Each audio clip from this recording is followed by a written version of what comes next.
अच्छा देवर जी, बोला भौजी। बड़ा बढ़िया से हमार पहिल का सवाल के जवाब तो मिल गई। अरे भौजी हम बढ़िया से देबा करीला रे। हाँ तो यही से तो कहो तनी हमार दूसर का सवाल सुना।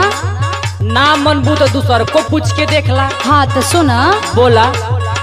कौन चीज फटला पर होला ना आवाज, तू बतावा देवरू, तू बतावा देवरू, ई सवाल के जवाब तू बतावा देवरू।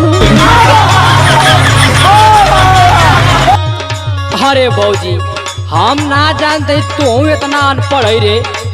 माने हम अनपढ़ बानी? और का? अरे देवर जी हम तोहार पता लगावल चाहता नहीं कि तू कितना तक जाना तारा। अरे भौजी पढ़ल लिखल हती ना। हाँ तब पढ़ल लिखल नहीं सवाल पूछती। ओहो ये अनपढ़ मती सवाल पूछती। अरे चला हम अनपढ़े बानी तका से तू हमरा के बतावा कि आखिर एकरा मतलब होला का। ले सुन सुन भौजी। हाँ हाँ बोला बोला।